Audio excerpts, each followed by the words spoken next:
तो ये प्रोडक्ट ऐसा है कि कुछ बड़ी कंपनियां ही इसको कर सकती हैं, जिसको बोलते हैं कैपेसिटी बोलते हैं उस इंश्योरेंस कंपनी का, या वही कंपनी कर सकती है जिसका कि री इंश्योरेंस बैकअप बहुत स्ट्रांग है। हमारे इंडिया में रूल रेगुलेशन उतने अच्छे नहीं है, कोर्ट कचहरी का चक्कर इतना लंबा हो जाता है कि इस रिस्की धंधे में लोग आने से डरते हैं। छोटे जो जो normal retail line of business में जो अभिकर्ता काम कर रहे हैं उनके लिए तो शायद ये उतना जरूरी नहीं हो पाएगा, क्योंकि उनको स्कोप नहीं मिलेगा, क्योंकि है ये टेक्निकल प्रोडक्ट और वेरी हाई स्टेक वाला प्रोडक्ट है।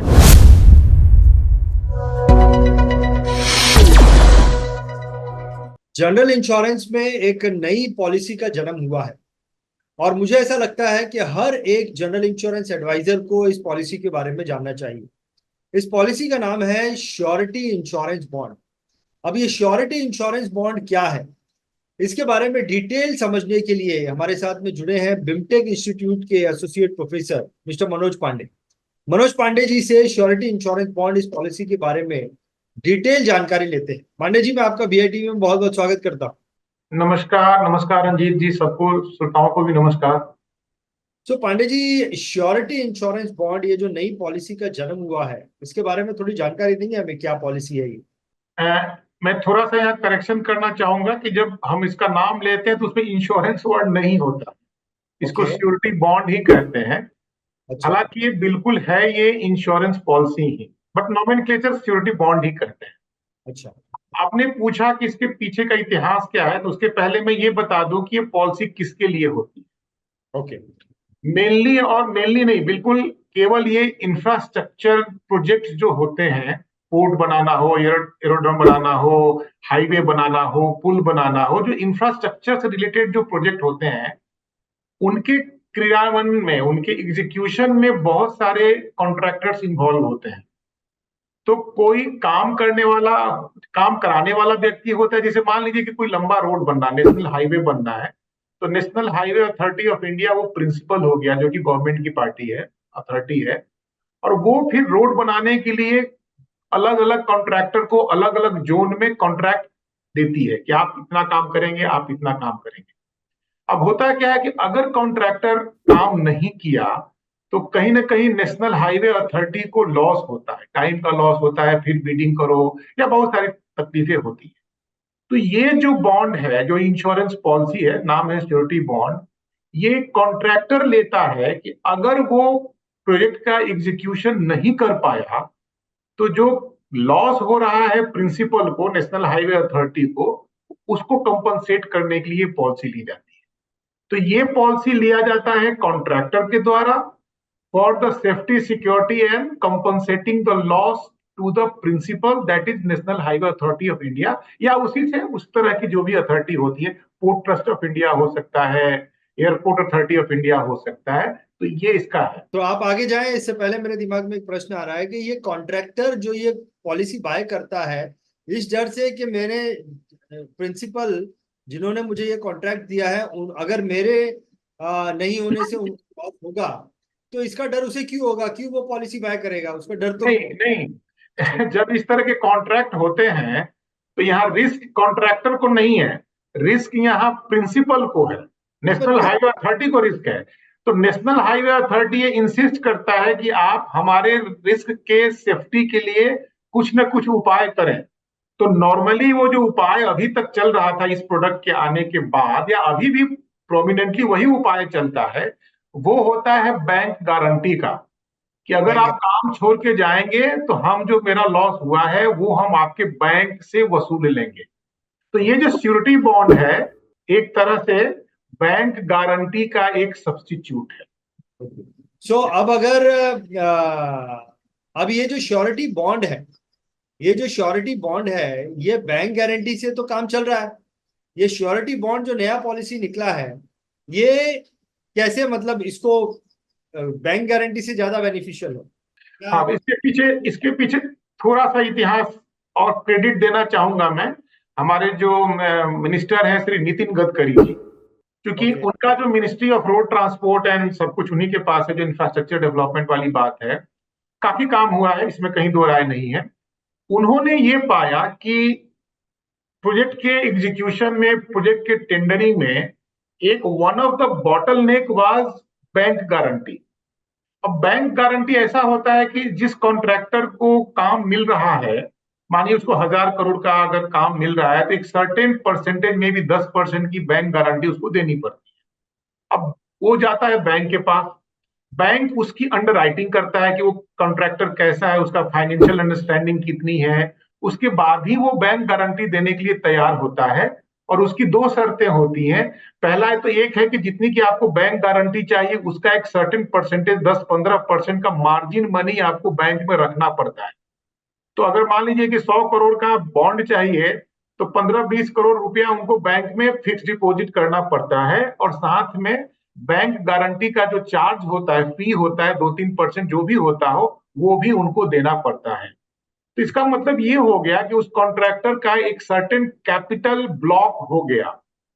तो नितिन गडकरी जी चूंकि विदेशों में जाते रहते हैं, उनका मैंने स्टेटमेंट सुना था कि कहां से इसका जन्म हुआ, तो उन्होंने कहा कि मैंने बाहर में देखा कि बैंक गारंटी तो होती नहीं है, वहां इंश्योरेंस कंपनियां इस तरह का प्रोडक्ट दे देती हैं जिसका कि प्रीमियम भी 2-3% होता है, यानी कैपिटल ब्लॉक करने की जरूरत ही नहीं है। तो उन्होंने फिर इंडिया में आकर के अपनी जो भी अथॉरिटी थी उसके अनुसार उन्होंने IRDAI से बात की, इंश्योरेंस कंपनियों से बात की। तो मैं इसमें कहने में कहीं कोई हिचक नहीं है कि अगर इस प्रोडक्ट को इंडिया में लाने का किसी को श्रेय जाता है तो माननीय नितिन गडकरी जी को जाता है। और Bajaj Allianz general insurance company पहली कंपनी थी जिसने 2-2.5 साल पहले इस प्रोडक्ट को मार्केट में लाया। टेक्निकल प्रोडक्ट है इसलिए इसका टेकअप थोड़ा लेट से हुआ है, अभी भी बहुत टेकअप नहीं है। तो लेकिन क्रेडिट नितिन गडकरी जी को, और पहला फिर दूसरा credit Bajaj Allianz general insurance company. तो अभी आज की तारीख में देखा जाए, 2 साल पहले अगर ये इस प्रकार की पॉलिसी बजाज अलियांज के द्वारा आ चुकी है, तो क्या इसमें गवर्नमेंट जो PSU कंपनी है वो भी इन्वॉल्व है, कुछ और प्राइवेट कंपनी भी इन्वॉल्व है, या देखिए सिर्फ बजाज अलियांज ये ये काम कर जो रही है? ये जो इंश्योरेंस कवर है वो थोड़ा बड़ा कवर है। उसके पीछे जो सम एस्योर्ड रिस्क है, चाहे रिस्क का आप देखेंगे कितने कॉन्ट्रैक्टर भाग जाते हैं, काम नहीं हो पाता, बहुत सारे कारण हो सकते हैं। तो ये प्रोडक्ट ऐसा है कि कुछ बड़ी कंपनियां ही इसको कर सकती हैं, जिसको बोलते हैं कैपेसिटी बोलते हैं उस इंश्योरेंस कंपनी का, या वही कंपनी कर सकती है जिसका कि री इंश्योरेंस बैकअप बहुत स्ट्रांग हो।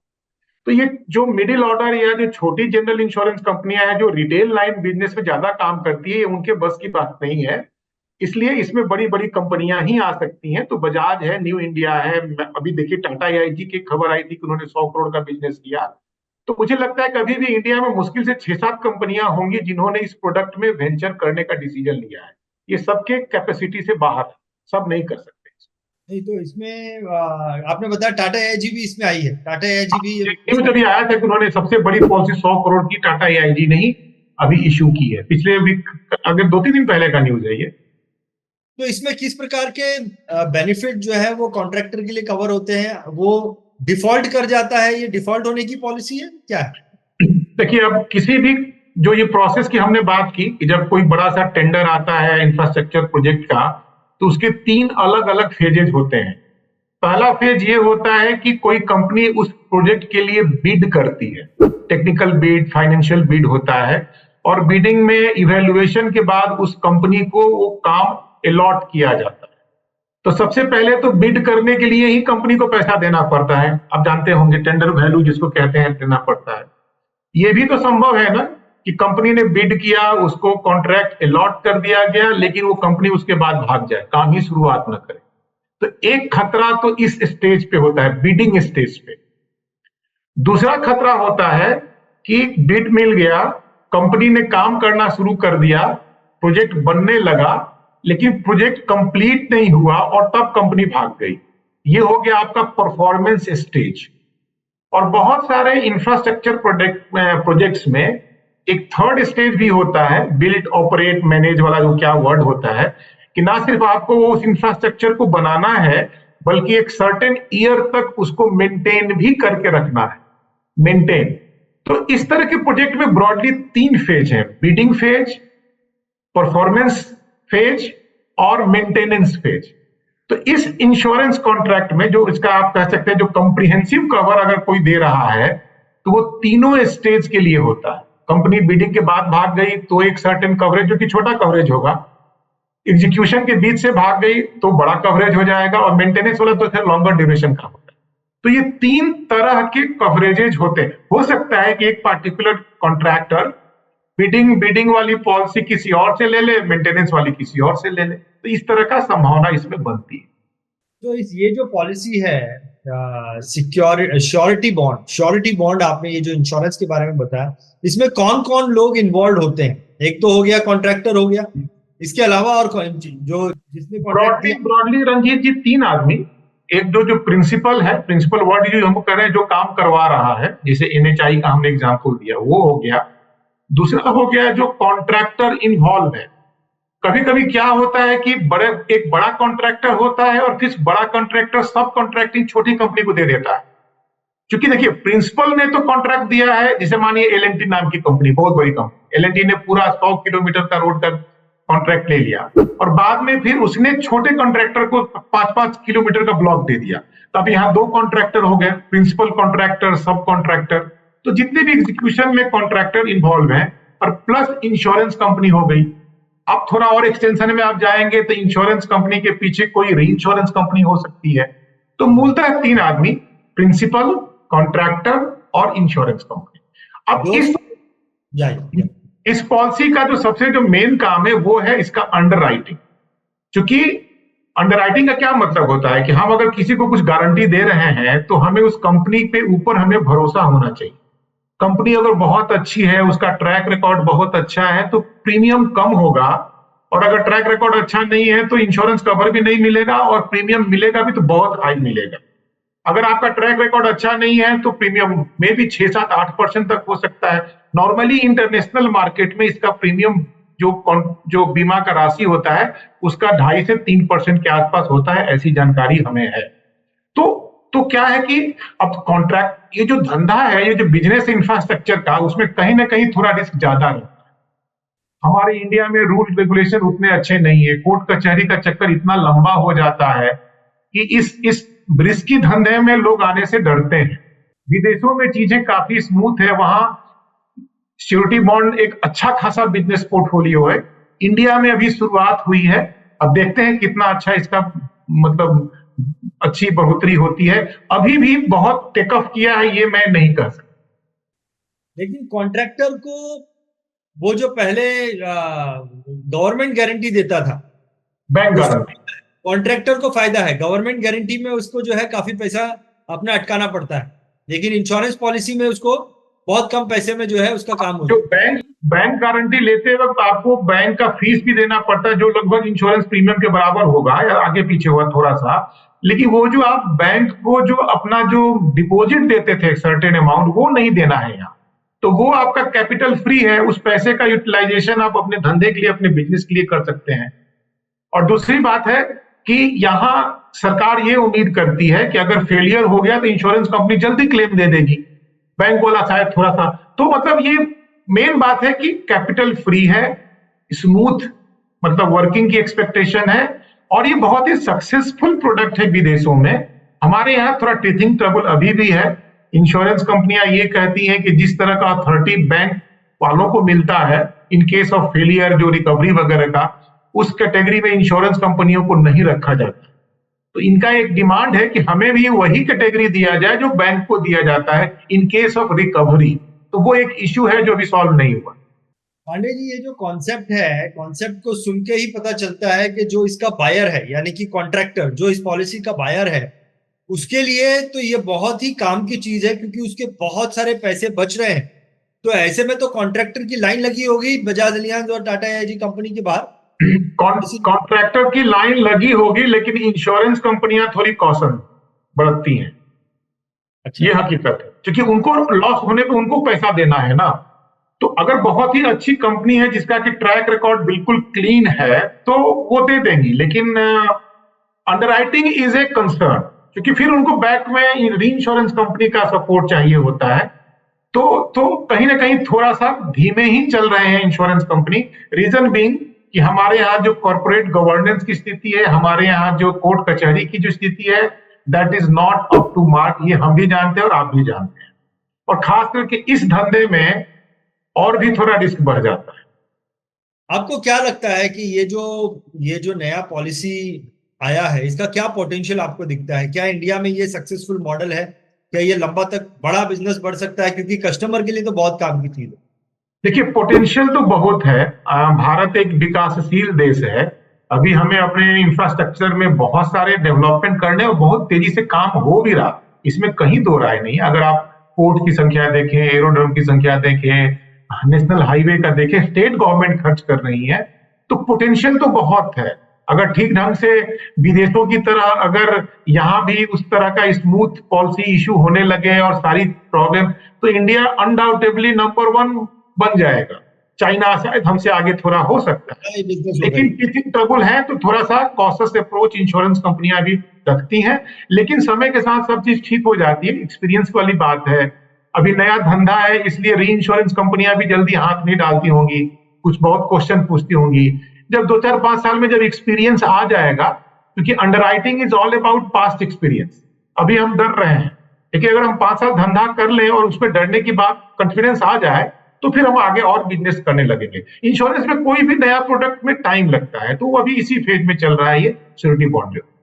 देखिए पांडे जी, ये जो टॉपिक पर हम बात कर रहे हैं, नो डाउट एक आम व्यक्ति के लिए ये यूजफुल नहीं है ना। कॉन्ट्रैक्टर्स के लिए ये बहुत ही एक नई खबर है और उनके लिए बहुत काम का टॉपिक है, ये बहुत काम का सब्जेक्ट है।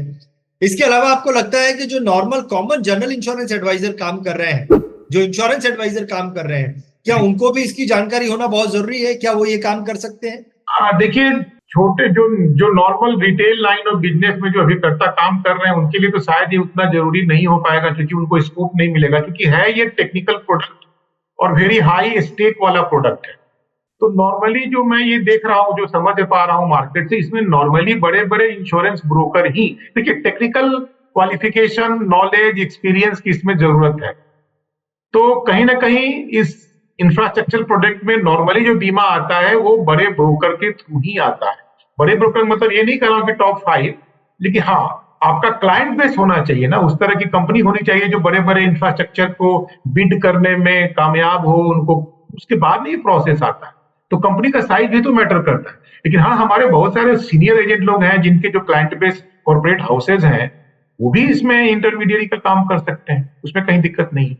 चलिए, लेकिन एक रिक्वेस्ट मैं जितने भी इंश्योरेंस एडवाइजर इस वीडियो को देख रहे हैं उनसे मैं करूंगा कि उनके जान पहचान में जितने भी कॉन्ट्रैक्टर होंगे उन तक ये वीडियो जरूर जाना चाहिए, क्योंकि उनको ये इंफॉर्मेशन, इस प्रकार के प्रोडक्ट्स अवेलेबल हैं, उन्हें जानकारी होना बहुत जरूरत है। क्योंकि उनके बहुत सारे पैसे जो हैं वो बच सकते हैं अगर वो इस पॉलिसी पर भविष्य में पॉलिसी की मदद लेकर अपने कॉन्ट्रैक्ट जो है वो लेते हैं। सही बात है पांडे जी? बिल्कुल बिल्कुल, जानकारी तो वैसे भी किसी भी व्यक्ति, जानकारी रहने से क्या होता है कि आप कहीं भी गए हैं, कुछ नया चीज बता रहे हैं, तो आपके प्रति उस सामने वाले का कॉन्फिडेंस बढ़ता है। और बिजनेस इंश्योरेंस तो कॉन्फिडेंस का ही धंधा है भाई। Perfect perfect. वाकई में पांडे जी, बहुत ही इंपॉर्टेंट न्यूज थी, इसके बारे में समझना बहुत जरूरी था। ये एक नया प्रोडक्ट मार्केट में आया है और इस नए प्रोडक्ट के बारे में, श्योरिटी बॉन्ड इंश्योरेंस स्कीम के बारे में जानकारी देने के लिए पांडे जी आपका बहुत बहुत धन्यवाद। बहुत ही विस्तार में, डिटेल में और सरल भाषा में आपने इस कॉन्सेप्ट को हमें समझाया। बहुत बहुत धन्यवाद पांडे थैंक यू, जी। नमस्कार, थैंक यू वेरी मच।